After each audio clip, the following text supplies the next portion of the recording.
Bismillahirrahmanirrahim. Assalamualaikum warahmatullahi wabarakatuh. Saya Munawarah dari kelompok 3 akan mempresentasikan hasil dari diskusi kelompok saya yang berjudul Prinsip-prinsip komunikasi dalam pendidikan. Prinsip-prinsip komunikasi pendidikan. Komunikasi adalah keniscayaan dalam pendidikan, sebab bagaimanapun juga setiap proses pembelajaran adalah proses komunikasi. Tidak peduli bagaimana siswa itu belajar dan dengan pendekatan teori apa memandang mereka belajar. Dapat 12 prinsip komunikasi yang dikatakan sebagai penjabaran lebih jauh dari definisi dan hakikat komunikasi, yaitu: pertama, komunikasi adalah suatu proses simbolik. Komunikasi adalah suatu yang bersifat dinamis, sirkular, dan tidak berakhir pada suatu titik, tetapi terus berkelanjutan. Yang kedua, setiap perilaku mempunyai potensi komunikasi, yaitu setiap orang tidak bebas nilai pada saat orang tersebut tidak bermaksud mengkomunikasikan sesuatu, tetapi dimaknai oleh orang lain, maka orang tersebut sudah terlibat dalam proses berkomunikasi. Gerak tubuh, ekspresi wajah, atau komunikasi non-verbal seseorang dapat dimaknai oleh orang lain menjadi suatu stimulus. Yang ketiga yaitu komunikasi punya dimensi isi dan hubungan, yang artinya setiap pesan komunikasi mempunyai dimensi isi, di mana dari dimensi isi tersebut kita bisa memprediksi dimensi hubungan yang ada di antara pihak-pihak yang melakukan proses komunikasi, percakapan di antara dua orang, sahabat, dan antara orang lain. Yang keempat, komunikasi itu berlangsung dalam berbagai tingkat kesengajaan. Setiap tindakan komunikasi yang dilakukan oleh seseorang bisa terjadi mulai dari tingkat kesengajaan yang rendah, artinya tindakan komunikasi yang tidak direncanakan, atau apa saja yang akan dikatakan atau apa saja yang akan dilakukan secara rinci dan detail, sampai pada tindakan komunikasi yang betul-betul disengaja. Pihak komunikasi mengharap respon dan berharap tujuannya tercapai. Yang kelima, komunikasi terjadi dalam konteks ruang dan waktu.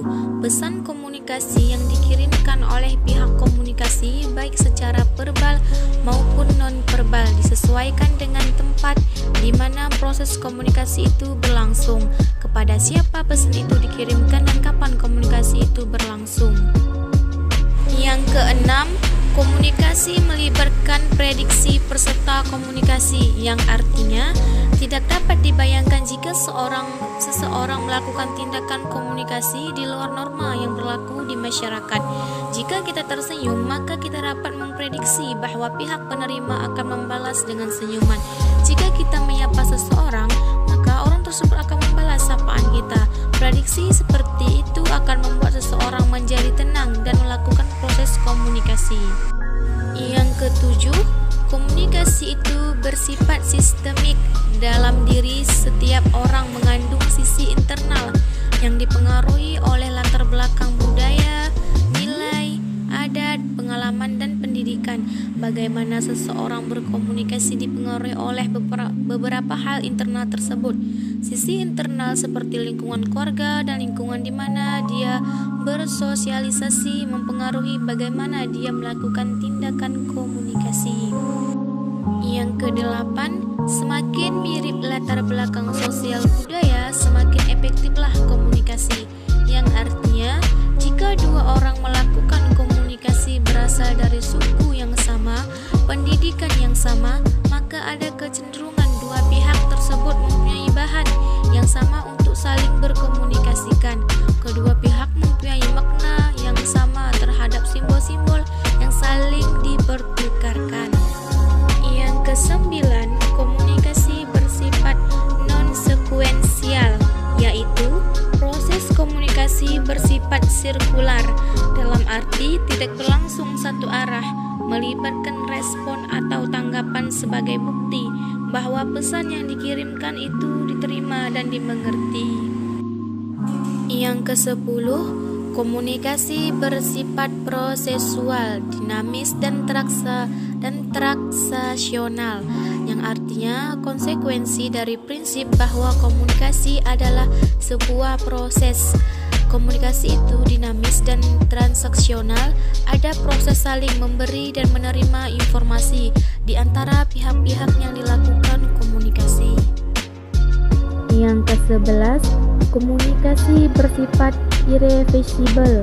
Artinya, setiap orang yang melakukan proses komunikasi tidak dapat mengontrol sedemikian rupa terhadap efek yang ditimbulkan oleh pesan yang dikirimkan. Komunikasi tidak dapat ditarik kembali. Jika seseorang sudah berkata menyakitkan orang lain, maka efek sakit hati tidak akan hilang begitu saja pada diri orang lain tersebut. Yang terakhir yaitu nomor 12. Komunikasi bukan panacea untuk menyelesaikan berbagai masalah, dalam arti bahwa komunikasi bukan satu-satunya obat mujarab yang dapat digunakan untuk menyelesaikan masalah. Setiap pesan komunikasi mempunyai dimensi isi, di mana dari dimensi isi tersebut kita bisa memprediksi dimensi hubungan yang ada di antara pihak-pihak yang melakukan proses komunikasi.